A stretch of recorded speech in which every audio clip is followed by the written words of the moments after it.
we're doing mics up on the stand if you want to do that. No, we don't have a box.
most of them in person this year. And without further ado, I'm going to just turn things over to the man you all want to hear from, our superintendent, Mr. Winston. Good morning. Thank you, Patrick. Hope you all are doing well today. I want to, first of all, thank Principal Ferguson for her amazing leadership and her outstanding team of staff members. And I know you guys are sprinkled throughout the building. Thank you all for all that you all do. You represent your colleagues well across the district. I also want to recognize and thank two board members who are present. I want to first acknowledge Jennifer De La Hara, who is at large and a former resident of the northern part of the county. Also want to thank Ms. Carol Sawyer, who represents District 4 on the Charlotte-Mecklenburg Board of Education. And I would be remiss if I did not thank all staff in Charlotte-Mecklenburg schools, particularly our frontline workers, who have done an incredible job preparing us for this day. And that's why I can say with confidence that we are ready to welcome back our students and families on August 25th. You know, I'm extremely excited for us all to be back together again for in-person learning.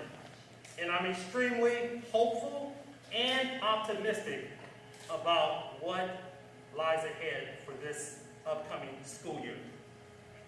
I do want to highlight a few initiatives, and then I am going to hand things over to Dr. Matt Hayes, our Deputy Superintendent in charge of academics. We have a number of new and exciting initiatives that we will launch this school year. We have 3 brand new schools, and we have a replacement school. We are standing here in one of them, in the North Academy of World Languages. And I don't know if you all know what their mascot is. Does anyone know what that is? That's a narwhal, right, Principal Ferguson? Absolutely. And they're considered the unicorn of the sea, part of the whale family. You didn't know you were going to get a lesson this morning.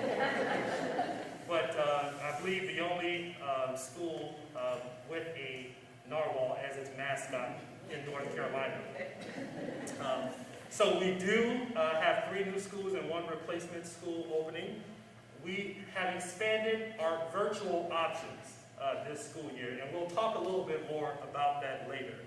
We're also expanding our curriculum this school year, and you all know that that has been a multi-year effort. We also have a number of health and safety protocols that are in place.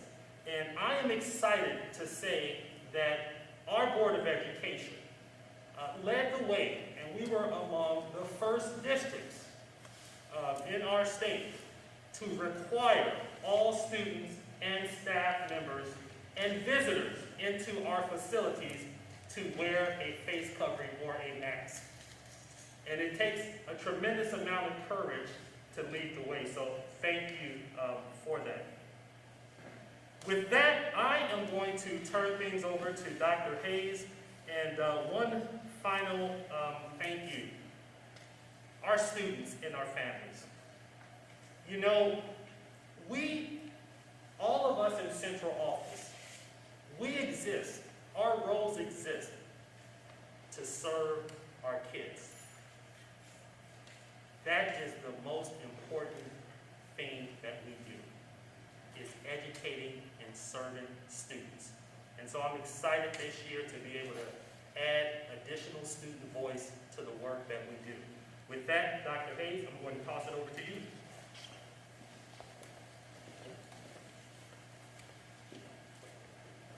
Thank you, Superintendent Winston. First, I'd like to just say, I know sometimes we talk about our schools and we think about all the things they provide for our students. not only academically, but also their health and safety.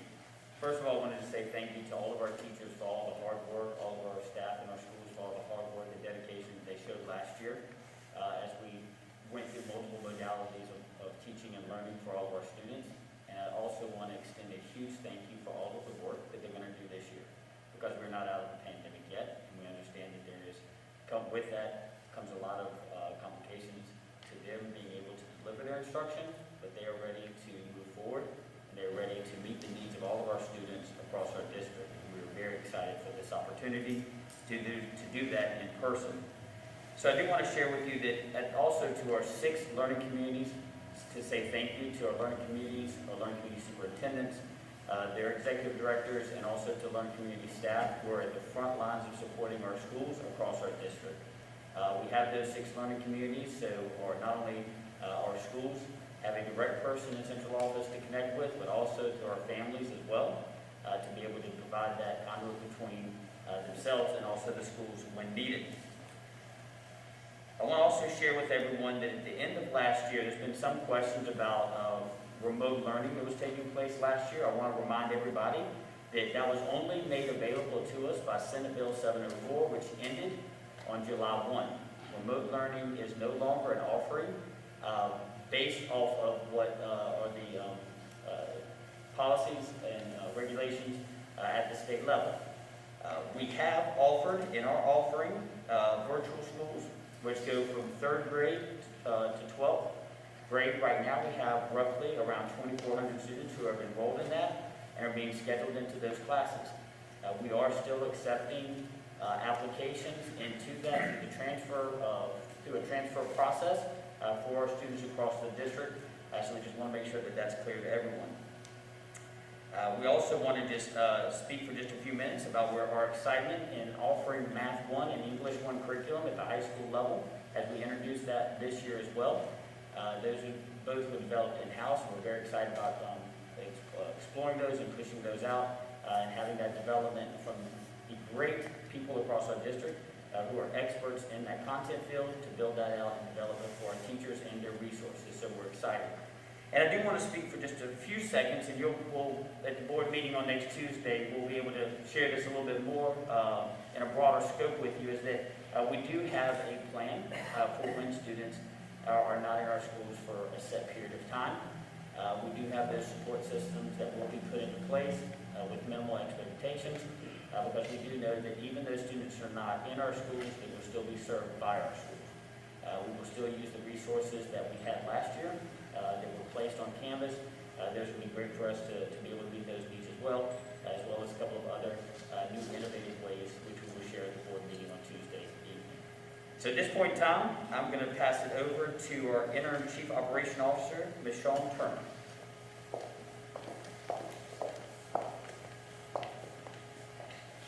Good morning. First and foremost, I'd like to take the opportunity to welcome you to our new facility. It's one of 4 new schools that we opened. We had 3 new schools and 1 replacement school that the superintendent mentioned earlier. We hope that you take the opportunity after the briefing to take a tour of the facility to see what it has to offer our students. We're really excited about this facility and hope that you too will take the opportunity to take a look at it. This morning, I just wanted to give you some updates about what our operations team has been doing to prepare to bring our students back. One of the things that we have been prepared to do and that we work hard at doing is provisioning PPE. And what we will do is provision some of the same PPE that we did last year. Face coverings, both cloth and disposable, for students and staff.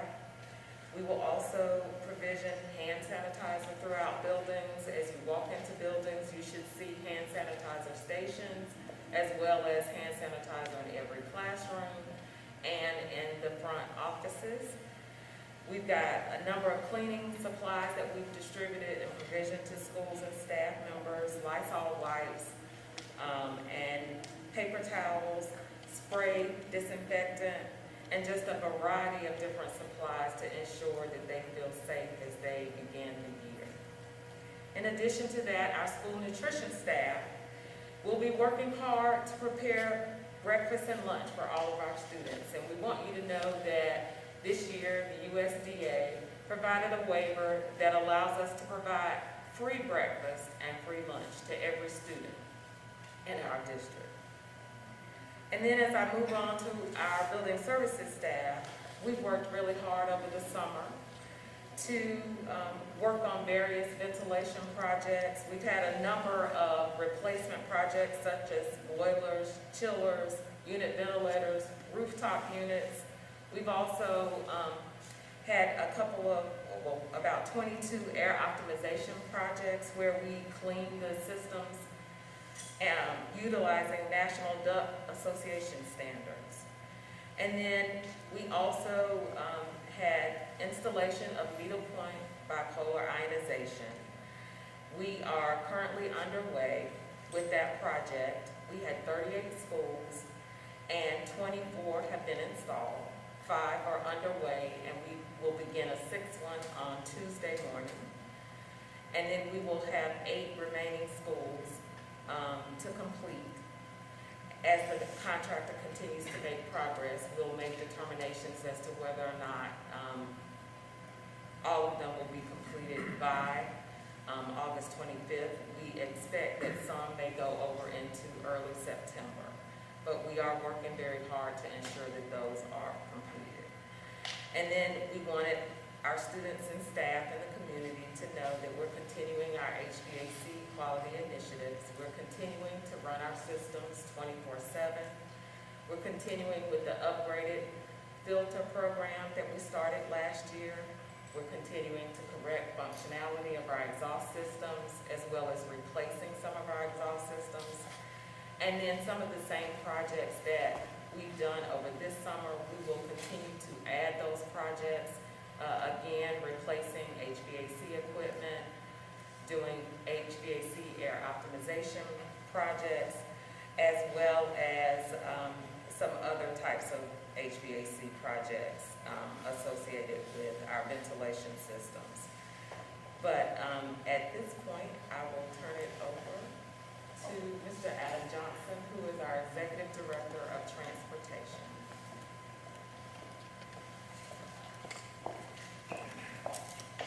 All right, good morning. Transportation, as always, is ready to roll on the first day of school. We're anticipating running 947 buses on August 25th. A significant reduction to what we've run in the past. We're doing everything we can to run as efficiently as possible. We do want to let you know that our vacancies as of today stand at 42. But we do also have 53 of our drivers that are on some type of approved extended leave, medical or otherwise. So that puts our vacancy total at around 95. It does fluctuate day to day. We're still continuing to hire drivers as they're ready and trained by the Department of Motor Vehicles. So just be patient with us as we work through that process. But we do have a plan to make sure that all students are transported to and from school each day using our lead bus drivers, our substitute bus drivers, other staff, including yours truly, will be out there making sure buses are rolling and kids are getting to and from safely. But do parents and families recognize that there will likely be delays? That happens every school year, the first few weeks of school. 15 minutes to 30 minutes certainly won't be unusual. Our schools will be notified by our area transportation offices as soon as they know of any delays that are of significance. So we'll make sure that parents are informed in a timely manner. We do have a class starting next week, August 24th, and we also have another bus driving class on September 13th. If you are interested in driving a school bus, we certainly would love to have you. You could reach us at our website, through the CMS website, and click on transportation. You can also call our main transportation numbers 980-343-6715. I want to also let parents know that the Here Comes the Bus app that you can use to track the buses as they're moving through the city will be available for the first time on the first day of school. So the functionality will be there, but parents, please remember that because of the volume of changes, and likely in the first week of school alone, we process about 20,000 change requests from parents. Just know that there may be some fluctuations to stop times with the app when you see it, but by and large, we expect that most of the data should be accurate, but it will be available for you on the first day of school. If you have not received any bus information and you have not signed your child up for transportation, there is still time. Please make sure that you're going to our website, click on forms, and you can use the ridership form to sign your child up for transportation. But if you've not done so by August the 4th, your child will receive a ride on August 26th, the second day of school, in that afternoon. Last thing I wanted to make sure parents knew is that masks are required on all of our school buses. It would be very helpful if you could make sure that your child arrives to the bus stop. We always recommend 10 minutes before, 10 minutes after the scheduled stop time to allow for those delays and traffic. But if you can have them ready with their mask, that does expedite the boarding process and helps them get to school on time. And also that our buses do not have any restrictions on seating capacity this year. So buses will be more full, required, but our buses will be sanitized twice a day, as we've done in the past. Wear face coverings, as well as have hand sanitizer for students as needed. That's all I have right now for transportation, and I will turn it over to our Chief of Chiefs of Human Resources, Ms. Christine Johnson. Well, I don't know about that, but thank you, Adam. Good morning, everyone. A big day coming up Wednesday for students across our county. And it's a day, and frankly a school year, that would not be possible but for thousands of talented and diverse team members coming together to be able to make it happen. Last week, we welcomed back, for example, all of our teachers, and their innovation and their creativity that's already been displayed is really second to none. So we're very excited about that. Mr. Johnson just got to talk about our drivers who have already gone through their dry runs, very dedicated and committed staff. Really, often for many of our students, the first face that they see in the morning and the last face that they see in the afternoon. So such a critical component to making all students have successful outcomes during the school year. We also have hundreds, I should say, upon thousands of support staff and hundreds of central office and district support staff that really, since the beginning of this pandemic, on or around March of 2020, have worked tirelessly and year-round, in many instances 7 days a week, around the clock, to be able to make those critical components happen that so often happen behind the scenes, as they should. Yet if they didn't happen, it truly could be crippling to a school district our size. So many, many thanks to our frontline, our behind the scenes, just everyone across the board. And when I start doing a list, that's when I get in trouble. So just know that there are so many different positions that we have throughout our district to be able to serve students. Now, with that, we do want to address vacancies. School districts across our nation are facing shortages in all areas of support, from teachers to substitutes to bus drivers to technology, even to HR. So we need you. So folks, public who are listening, if you want a chance to make a difference in children's lives, we need you, we want you. CMS is a great place to learn and grow and to make a difference. In terms of teacher vacancies, we are seeing higher numbers this year than we've had in the past, and certainly the pandemic has been one of the major causes around that. So right now we are sitting at approximately 130 vacancies district-wide. The good thing is when we talk about the size of our school district, it's not so bad when we look at some of our districts across the country who are much smaller than us, because if you look at that on average, it's certainly less than one per school. But that's not good enough for us. We do look school by school. Typically right now, the highest number of vacancies that we're seeing at any given school is around 4. And what we're doing is we're working to continuously attract and retain top talent so that we can fill those positions. In the meantime, building a robust substitute pool right now that currently sits at over 1,600 individuals who can be at the ready to make sure that we have that continuity of instruction for all of our students from day one. And it's important that we also talk about health and safety of not only our students but our staff. And I think given the experience that we had in the past year, our staff really is already well versed in understanding what the implications around COVID are. But with that said, we are very vigilant about making sure that we continue to monitor our health metrics in the community, as well as what's happening on the ground in CMS. So we do that. One of the main resources that we have is our district response team. that meets weekly to go over those metrics, and then in turn make recommendations to the superintendent and our board around what we think would be best to keep our school community safe. With that said, that's probably a nice segue over to our coordinated school health specialist, Ms. Monica Damian, who's also going to share some of our important back-to-school health requirements specifically around our students. Thank you. Good morning. Every year before COVID, we would come together and talk about the immunizations that are required by the state for students to come back into the buildings. And it was about health and safety then as well. Those immunizations are still here, and we still have that requirement for students to have those immunizations before the 30th day of school. So we've been working closely with Mecklenburg County Public Health as well as community partners to provide opportunities for our families to access those immunizations, as well as those who are eligible for the COVID vaccine to access that as well. We'll have some events posted on our website. Coming up, some schools have been doing events with their open houses, and we have some schools that are going to be hosting events closer to the exclusion date for immunizations. So we just encourage everyone to, if you need to find a place to get those immunizations, to please reach out to Mecklenburg County Public Health or your provider. As well as the COVID vaccine, you know, for those who are eligible, we really do want them to access that wherever they can. And we continue to work with schools to keep the school environment safe, and we want to ensure that every school has the health and safety supplies and procedures in place to get us off to a great school year. With that, I will turn it back over to the superintendent, or to Patrick. Thank you, Monica. First day of school jitters here. Thanks, Monica. Just some ground rules. I think that concludes our opening statements. We'll open things up for questions.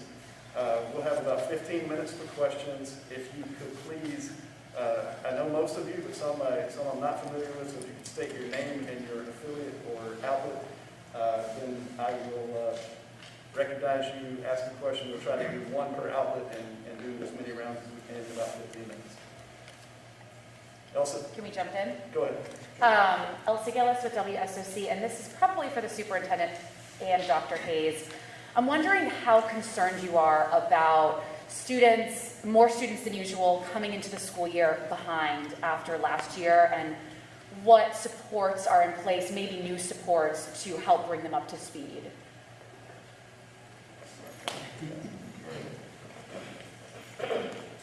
Good morning again. Thank you for that question, Elsa.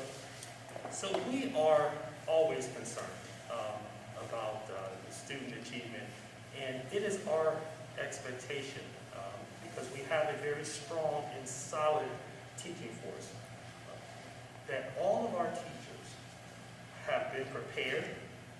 They've built their capacity to meet the needs of all of our students, but certainly we understand and we know the impact that the pandemic has had on all of our students, whether it be academically or social, emotionally. And so we are prepared to assess their needs and be able to respond accordingly and provide individual supports to meet the need of individual students in our school district. So we're ready, we're prepared, and as you all know, we are fortunate enough to receive an influx of federal COVID dollars that will help us in that particular endeavor. And we'll be sharing more information with our families and with the public on specific initiatives as we move forward.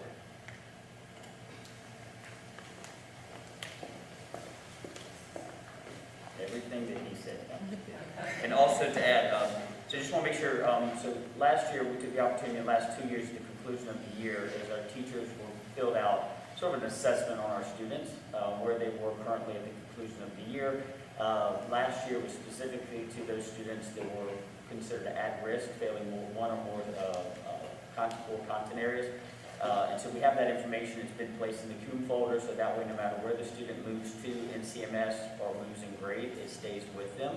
Any of the information from Camp CMS that was provided or collected during that time, that's going back to the school as well. I also want to state that our teaching and learning team has also taken the opportunity in our curriculums to make sure that they are scaffolding the curriculum. And what I mean by that is, instead of thinking of it as, we want to look at it as sort of unfinished learning, not learning loss, right? So there's certain skills and things that students may should have received or that they would have gotten that maybe they just didn't have time to get. And so that information is being scaffolded into the new learning that's happening this year without taking away from them being at grade level standards. Next question. Back here, Team Green. This is Tanya Mendes from WCNC Charlotte. Good morning, everybody. So my question really centers around vacancies. Are you hoping that with the masking requirements in place that we will see fewer situations where students will have to be out of the classroom? If they are out of the classroom, I understand you're going to be sending some materials home so that they're not missing out. But what are you doing to make sure that there is the opportunity for them to learn on the same level as their peers in class, if that's possible?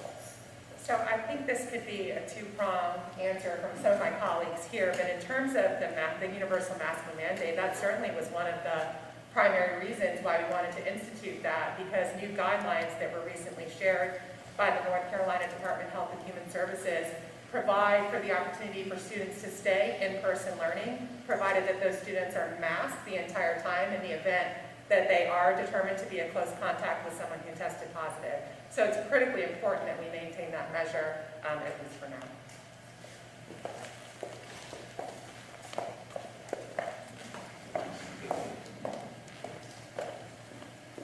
So I'll also add that on Tuesday, at the board meeting, we'll give a little bit of better clarity to the expectation of minimal expectations that will be served.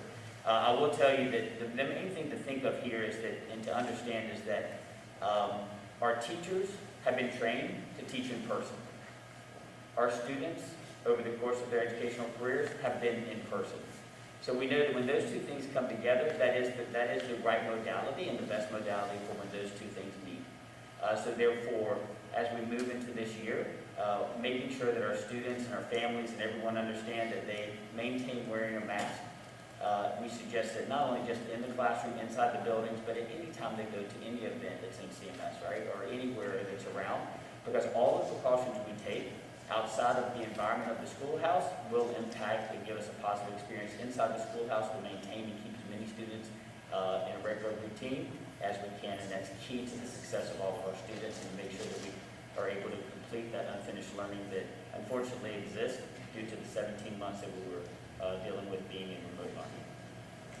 I think I'll add just one thing, and I know that Dr. Hayes and his team will add to this at the board meeting, but to fully answer the question, when students do have to miss time in the inevitable event that they do, there will not be no learning going on. There will be learning provided.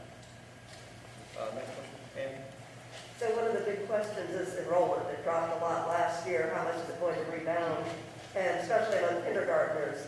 What are you seeing? How many kindergartners do you have enrolled going into this year compared with how many you actually had last year, and then how many you had the year before that, kind of the last normal count? So I don't have the exact number right on me. I had it in the email, so I apologize. I will tell you that right now we're hovering around about 700 students under the projected enrollment that we have at this point in time. We've had a huge bounce back over the last 2 weeks. 2 weeks ago, it was sitting around 1,600. That's bounced back. We're now resting somewhere around 7.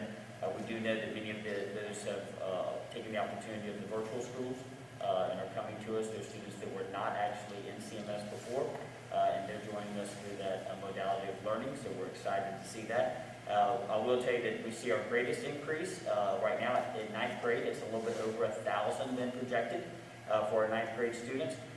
For kindergartners, once again, we are seeing, I think it's roughly around between 200 to 500 students right now under the enrollment for the kindergartners. We do anticipate that, just as happens every year in a normal year. Sometimes we have families that wait until open houses the day of. We strongly recommend to all of our families across the district to make sure that there is zero disruption in the students' learning, zero disruption in them being able to have a bus.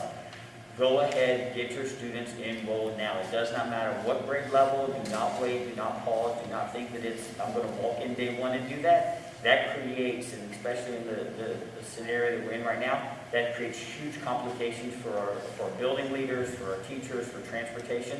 It's much easier to get that taken care of today, Monday at the latest, so we can best serve our students and their families across the district. In the back, Courtney. Yes, Courtney Cole, WBTV. With sports getting ready to start back, I know last year football was delayed to the spring, getting ready to start now, but as far as other sports happening now, what are the steps and guidelines if you all start to see cases amongst athletes? How are you quarantining them? And then what steps need to be taken if you have to cancel a game or a match or a meeting?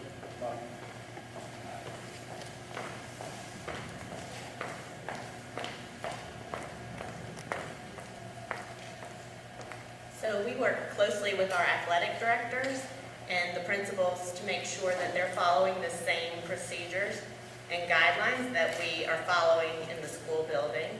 So the same thing goes with sports. They need to be wearing masks indoors and maintaining those distances. And once we identify close contacts in sports, if they are unvaccinated, we do have to quarantine them the same way we do in the classroom. So it's really the same procedures, just extended to the school day. So similar to what they were saying about outside of the school, we still have to be careful. So when they're playing sports, we have to monitor that as well.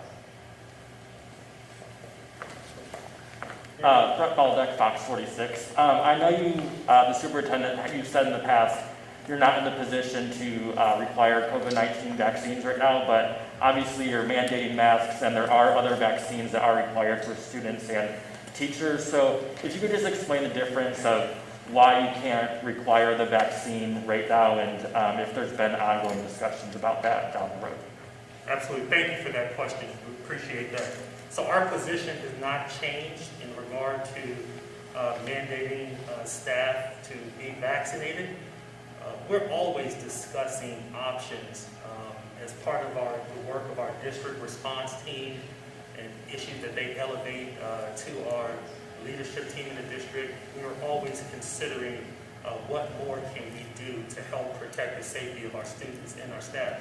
The approach that we have chosen to take to date is to strongly encourage that all of our staff members and eligible students become vaccinated. We know it's safe, we know it works, it is effective, and it's painless. And so that's the approach that we're taking. I think as Ms. Adamian shared, we have a number of schools as part of their open houses. They are hosting vaccine events. We hosted one this past week in the district. So we're strongly encouraging all of our employees, all members of the public. It's important that we not only start school in person on August the 25th, but it's just as important that we remain in person throughout the school year. I just wanted to know if you can send a message just to the parents that are concerned, specifically they do not have the option to send their kids to virtual school because of their work or lack of childcare, just based on the fact that there are rising numbers of child hospitalizations all around the world because of the virus. So I just wanted to know if you can send a message about that. Just to make just the the question parents are concerned, like the ones that we can't send them to remote. Yeah, the ones that cannot send them to remote school. Yeah, so unfortunately, that is not an option that we have this particular school year. But I want to assure all of our families, and I am one of the families here who sends their kids to schools in Charlotte-Mecklenburg schools, that we are taking every precaution necessary to ensure the health and safety of all of our students. That is a priority in the district. It has been, and it will remain a priority. One of the things that I encourage our families to do, if a child is experiencing symptoms, or if a child is sick, please do not send the child to school for their health and safety, but also for the health and safety of those around him or her. So that is a point that I wanted to stress with our families. I'll add to that, just, I know Dr. Hayes mentioned it earlier, but to fully flesh out that question, to answer it, we don't have the option to send everyone to remote learning anymore. As of this year, that option ended on July 1st due to action from the state legislature. So, one more question, two more questions we have time for? Courtney? Question for Christine as far as vacancies. Obviously, school must go on Wednesday. It's not enough to where it would inhibit school, but as far as substitute teachers, are you all actively recruiting them as well? And do you have any vacancies amongst nurses in the schools too?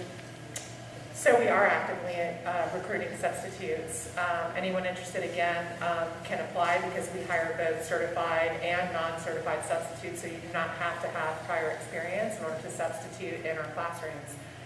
We are hoping soon to be able to announce some recruitment incentives across key critical shortage areas, pending approval to use COVID funding for that purpose. So we're very excited and really very eager to be able to get those off of the ground, and substitutes is one of those areas.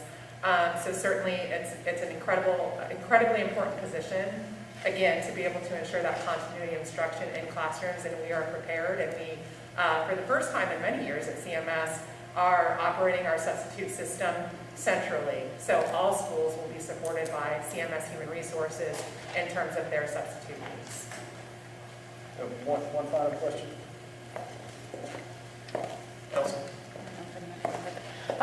COVID testing, this came up at a previous board meeting. Do you have any details you can share about how much of a role, like will you be doing randomized testing, or how will that work?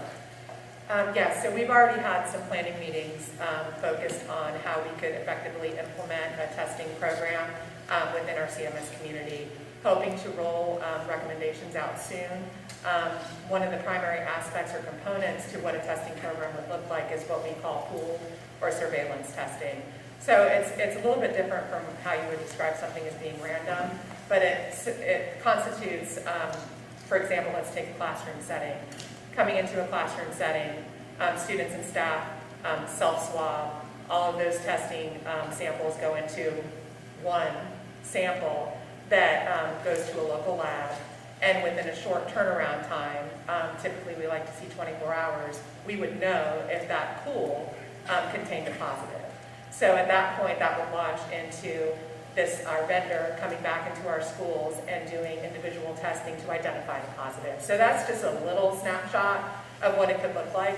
There are also different components of the program that could be used for diagnostic testing. So a specific example of that would be if a student is symptomatic and we want to rule out that there's a positive case of COVID-19, then that service could be available. So these are the types of things that we're discussing. Of course, with a school district our size, there are a lot of logistics involved in something like that. So certainly we expect that once we start such a program, that it would be a phased-in approach to make sure that we do it well and that we do it with integrity. So thank you for asking that question. And I'm so sorry, so it will be happening, it's just you're still figuring out how to implement some sort of testing program? That will be the recommendation, and we certainly have to go through those protocols to make those recommendations to our superintendent and then be able to operationalize it. But that is the expectation and the direction that we're headed. Thank you. Before we close out, I just want to make sure that one thing is very clear. I know it's probably one of the most common questions our members of the media are getting. I know our board members are getting this question as much or more than anything, and I'm certain that our board members will ask some of these questions so that the public has one more opportunity to hear this message. We are offering a virtual school. It will be operated much like our virtual high school in the days before COVID for students, for families who want their students enrolled in grades 3 through 12. We cannot offer remote learning the way it was done last year when we could transition all students to remote. That's not an option for us this year. So just want to make sure that's clear because I know that's a question we get more than any other question. And at this time, we'll conclude this part of the event. But I know Principal Ferguson is very excited to show people around this beautiful new building. And we hope as many of you as can will join her and her friend Manolo. Pat, can I just ask you quickly about that remote learning option for kids, the virtual school? Because I've seen a lot of those questions too. We've received them too. As a parent of a first grader, I understand why it was not offered to some of the younger kids. But are there conversations about expanding that to offer it to younger kids because of what we have going on, or is it just not feasible to expand it right now? This will be our final question. I'll have Dr. Hayes answer that. That's a great question. So K2 is very much kind of a performance-based with the curriculum and for students. It's hard to do, right? It's almost impossible in the K2 environment. We did the best we could last year under the circumstances, but as professionals, we believe the best thing for our students in K2 is to be in person. We will be analyzing and looking at the opportunities in the future after the school year. So as we go through this school year, that's a development question that we have to develop lessons to be able to do and to deliver that in that type of modality and platform. And we'll be doing that over the course of this year to see if it's a viable option in the future. Yes, ma'am. Thank you. We'll grab the